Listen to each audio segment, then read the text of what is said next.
আপনি যদি পশ্চিমবঙ্গের দিকে তাকান, আমাদের কি নেই? আমাদের এতগুলো ডিপ পোর্ট আছে, একটা ঐতিহ্যশালী ইতিহাস আছে, এত এত ফার্টাইল ল্যান্ডে এত এত সবজি হয়, এত এত ধানের জমি আছে, পাহাড় আছে, হিমালয় আছে, এতগুলো নদী আছে, কয়লা আছে, এখন তো তেলও আছে, অর্থাৎ খনিজ সম্পদ আছে আমাদের, ভালো এডুকেটেড ম্যান পাওয়ার আছে।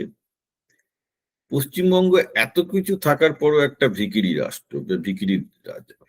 বাংলাদেশের ক্ষেত্রে আমি একই কথা বলবো, বাংলাদেশও কিন্তু সমৃদ্ধ, তারপরেও কিন্তু এটা একটা তৃতীয় বিশ্বের দেশ এবং ভিখিরি দেশ, বা উন্নতি করতে পারছে না। অবভিয়াসলি ভারতের সমস্যা তো আছে, I that goes without saying. কিন্তু দুবাই কিছু নেই, একটা মরুভূমি আর একটা দুবাই ক্রিক বলে একটা আছে, একটা শুধু নালা আছে, যেটাকে দুবাই ক্রিক বলে। ক্রিক মানে হচ্ছে নালা।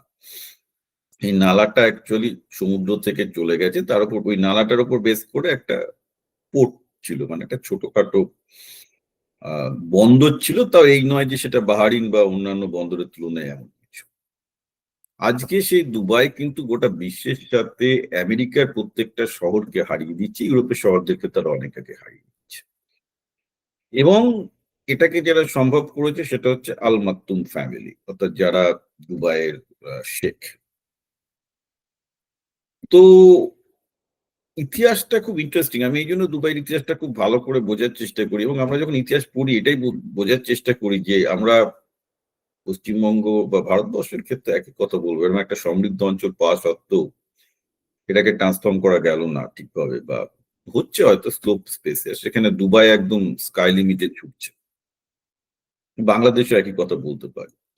আর আমি দুবাই আল মাকতুম ফ্যামিলি কথা এই জন্য বলবো যে অনেকেই না ভাবেন যে ইসলাম মানে একটা পিছিয়ে পড়ার ধারণা, ইসলামিক শাসন মানে একটা পিছিয়ে পড়া শাসন। তো তাদেরকে দেখতে হবে যে এই দুবাইয়ের আল মাকতুম ফ্যামিলি কিভাবে গত 150 বছরে, মানে কিছু নেই, মরুভূমি নেই, শুধু একটা নালা আছে, তেল নেই, তেল অনেক পরে আবিষ্কার হয়েছে 65-এ, এবং সেটাও খুব কম। এমন কিছু তেলের রেভিনিউ ছিল না, $30 মিলিয়ন, উইচ ওয়াজ নাথিং। তারা সেটাকে একটা দুবাইকে একটা পৃথিবীর অন্যতম শ্রেষ্ঠ শহরে পরিণত করতে পেরেছে। তাহলে আমার প্রশ্ন হচ্ছে এই যে, আমি তো প্রতিটা বাঙালিকেও এই প্রশ্ন করবো, মেবি প্রতিটা ভারতীয়কে এই প্রশ্ন করতে পারি, আপনারা যখনই মুসলমানদের দিকে হাত তোলেন, এবং রাইটফুলি করতেই পারেন, আমি আগের দিনই বলেছিলাম যে ইরানে যেখানে মোল্লাতন্ত্র প্রতিষ্ঠিত হয়েছে, যারা ইসলাম ইসলাম করছে এবং মোল্লাতন্ত্র করছে এবং সব জায়গায় ইসলামিক বিপ্লব এক্সপোর্ট করার চেষ্টা করছে, তাদের নিজেদের দেশে জল নেই। অথচ ইরানে কি নেই? প্রচুর তেল, প্রচুর সমৃদ্ধ এলাকা, এত বড় ইতিহাস, এসব নিয়েও ইরান গাড্ডায় গেছে। ইরান একটা মৃত সভ্যতার দিকে এগোচ্ছে। আর সেখানে আল মাকতুম ফ্যামিলি একটু এরকম ছোট্ট একটা দুবাই ক্রিক, শুধুমাত্র যার একটা মাত্র সম্পদ হচ্ছে যে একটা সমুদ্র থেকে একটা ক্রিক হ্রস্ব আকারে বেরিয়ে গেছে, সেখানে কিছু বাণিজ্য হতো বিকজ অফ দ্য সিপোর্ট। শুধু সেটাকে কেন্দ্র করে তারা দুবাইকে একটা পৃথিবীর অন্যতম সমৃদ্ধ অঞ্চল করে দিল। এমন সমৃদ্ধ অঞ্চল, আজকে আমেরিকা ইউরোপের সেরা বণিকরা দুবাই এসে থাকতে চাই। আমিও থাকতে চাই বাইরে। আমি হয়তো, যদি অবাক হবেন না যদি আমি দেখা গেল 5-10 বছর পর আমি ভাবলাম যে না, আমিও গিয়ে দুবাই থাকি, because the Dubai is giving more business opportunity to anyone than any countries. আমাদের আমেরিকায় প্রায় 30-40% ট্যাক্স দিতে হয়, দুবাইয়ের মধ্যে 5% ট্যাক্স দিতে হয়। Anyhow that goes beyond the saying. The main thing is যে কি করে আল মাকতুম ফ্যামিলি এটাকে সম্ভব করবে।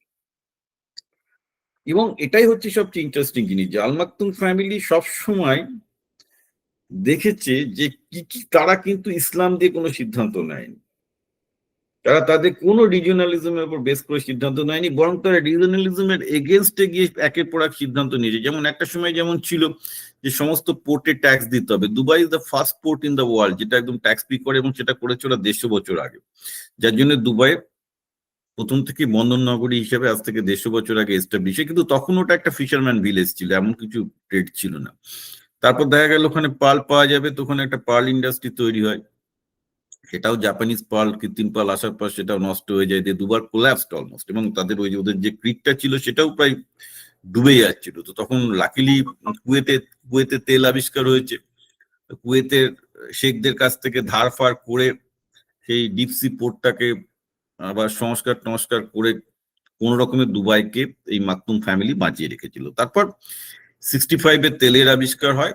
তো তেলের আবিষ্কারটাও খুব সামান্য, কিন্তু ওনারা যেটা করলেন যে দুবাইকে একটা আন্তর্জাতিক বাণিজ্য করা তোলার জন্য, মানে যেখানে টাকা আসতে পারে, ইভেন গোল্ড স্মাগলিং, সেই সময় ভারতে গোল্ড স্মাগলিং হতো আর কি দুবাই থেকে, মানে দুবাইয়ের one of the monetary foundation was the gold smuggling, যে পুরো ওই আরবিয়ান বেস দিয়ে তখনকার সময় যেহেতু ভারতের পুরো হাই ট্যাক্স ছিল, ইম্পোর্ট ডিউটি ছিল গোল্ডের ওপর, এবং ভারতীয়দের যেহেতু গোল্ডের ডিমান্ড অত্যন্ত বেশি, তো পুরো দুবাই টু মুম্বাই যে পুরো গোল্ড রাউটটা, ওটা দুবাইকে প্রথমের দিকে অনেক টাকা দেয়।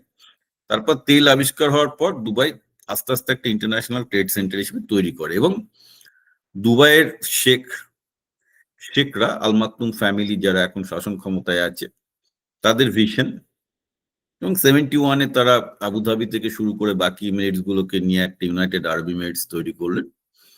বাট দ্য ফ্যাক্ট ইজ অন্যান্য ইমিরেটস গুলোতে, যেমন আবুধাবিতে তো প্রচুর তেল আছে, কিন্তু দুবাই তো তেল। বাট ইন্টারেস্টিংলি আমি যেটা কন্টিনিউয়াস দেখেছি যে দুবাইয়ের আল মাকতুম ফ্যামিলির টোটাল ফোকাস ছিল কিভাবে ট্যাক্স কমিয়ে, কিভাবে একটা কালচার তৈরি করা যাতে সবাই ব্যবসা করতে দুবাই আসে, এবং এই কালচারটা 150 বছরের পুরনো। মাকতুম ফ্যামিলি জানতো এটা ছাড়া দুবাইয়ের আর বেঁচে থাকার কোনো উপায় নেই, তাই জন্য তারা এমন একটা এলাকা তৈরি করলো যেটা সবে 100% বিজনেস ফ্রেন্ডলি, যেখানে প্রত্যেকটা বিজনেসম্যান সিকিউর, প্রচন্ড কম ট্যাক্স দিতে হবে, অর্থাৎ আইন শৃঙ্খলা পারফেক্ট, কম ট্যাক্স দিতে হবে, এবং ব্যবসা বাণিজ্য করার জন্য যা যা দরকার তার সমস্ত সহযোগিতা সরকার দেবে। আরে পশ্চিমবঙ্গে আপনি একটা ব্যবসা খুলতে যান, তোলাবাজ থেকে শুরু করে আরো অনেক কিছু, মানে ইনভেস্টার নেই, তোলাবাজি, আর অনেক কিছু প্রবলেম ফেস করে। দুবাই যান, ফাস্ট করে সবকিছু হয়ে যাবে, লোকে দুবাই যাবে, কিছু করার নেই। এবং চিন্তা নেই, আমার যারা বিজেপির বন্ধু বান্ধব আছেন তাদেরও যদি ব্যবসা করতে হয় তারা দুবাই যাবেন, তারা মুসলমানদের যতই গালাগাল দেন না কেন, আমি জানি যাওয়ার সময় দুবাই কোম্পানিগুলো খুলবেন, because there is an advantage, Dubai don't mind. তো এখানে একটা জিনিস শেখার আছে, সেটা হলো এই যে একটা শাসক যদি মনে করে যে তাদের কিছু নেই, দুবাই কি আছে, কিচ্ছু ছিল না, তেল ছিল না, ইয়ে ছিল না, মানে পশ্চিমবঙ্গের তুলনায় কিছুই নেই, বলতে একদম কিছু নেই, কিন্তু নেই বলেই তারা এমন একটা পলিটিক্যাল সিস্টেম তৈরি করলো যেটাতে সবকিছু তারা দিতে পারলো, যে ট্যাক্স কমিয়ে দিল, লোকজন যাতে সিকিউরিটি দিল, টোটাল প্রো ইনভেস্টমেন্ট একটা এনভায়রনমেন্ট তৈরি করলো, একটা ইন্টারন্যাশনাল পোর্ট বানাচ্ছে সেইভাবে। শুধু তাই নয়, আরেকটু ইন্টারেস্টিং ব্যাপার যেটা হচ্ছে, এখন ভবিষ্যতে যেসব টেকনোলজি আসছে, যেমন ধরুন Dubai is one of the country, গোটা ইউনাইটেড আরব এমিরেটস এ এখন চ্যাট জিপিটি ফ্রি করে দিয়েছে, চ্যাট জিপিটি প্রফেশনাল ভার্সনটা সমস্ত ছাত্রদের মধ্যে ফ্রি করে দিয়েছে।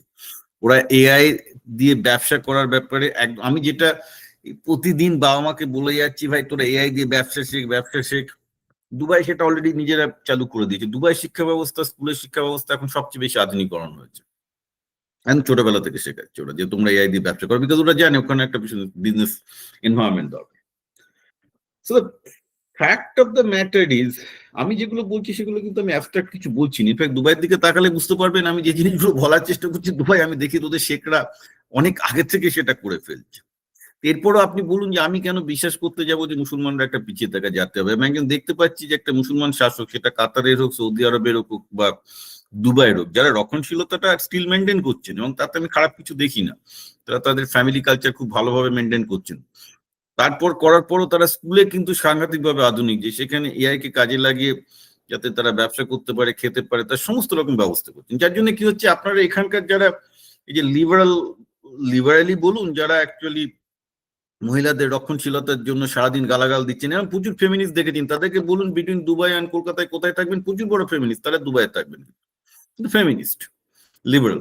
আবার একই রকম মুসলমানদের গালাগাল দেয় বিজেপি ভক্ত, তারাও কিন্তু দুবাইয়ে থাকতে যাচ্ছে, এবং থাকলে খুব ভালোই হয়, কারণ তাদের ফেমিনিজমের ভূতটাও যাবে, মুসলমান বিরোধিতার ভূতটাও যাবে। আবার মুসলমানরা যারা হিন্দু বিরোধিতা করেন, মানে অন্ধ হিন্দু বিরোধী বিজেপি, তারাও দুবাই আসলে তাদের মাইন্ডটা চেঞ্জ হবে, আমি সবই দেখছি। হ্যাঁ, তো প্রবলেমটা কি হচ্ছে বলুন তো, প্রবলেমটা হচ্ছে সবাই করবেন, যারা যে কোটা আছে তার মধ্যে থেকে দেখতে পাচ্ছে। আমি সবাইকে বলবো আপনাদের জানার পরিধিটা, দেখার পরিধিটা বাড়ান। আমাকে গালাগাল দিয়ে কোনো লাভ হবে না, আমি প্রায় আর 10 বছর, 20 বছর নয় 30 বছর বেঁচে থাকবো, কিন্তু আপনাদের যাদেরকে আরো বেশি দিন বেঁচে থাকতে হবে, আপনাদের ছেলে মেয়েকে বেঁচে থাকতে হবে, যত জানবেন তত মনের মধ্যে থেকে যে সংকীর্ণতাগুলো আপনার মনের মধ্যে এসছে সেগুলো দূরে চলে যাবে। কারণ সংকীর্ণতা বলতে আমি শুধুমাত্র বিজেপিকে বলছি না, তৃণমূলকে বলছি না, কারণ লিবারালিজম আমার কাছে একটা সংকীর্ণতা, ফেমিনিজমও সংকীর্ণতা, মুসলমানদের ঘৃণা করাটাও একটা সংকীর্ণতা, আবার মুসলমানদের মধ্যে যারা হিন্দুদের ঘৃণা করে সেটাও এক ধরনের সংকীর্ণতা। আমি সব ধরনের প্যারোকিয়ালিজমের এগেনস্টে কিন্তু চিরকাল আজ থেকে 25 বছর ধরে বলে এসেছি এবং বলে যাবো।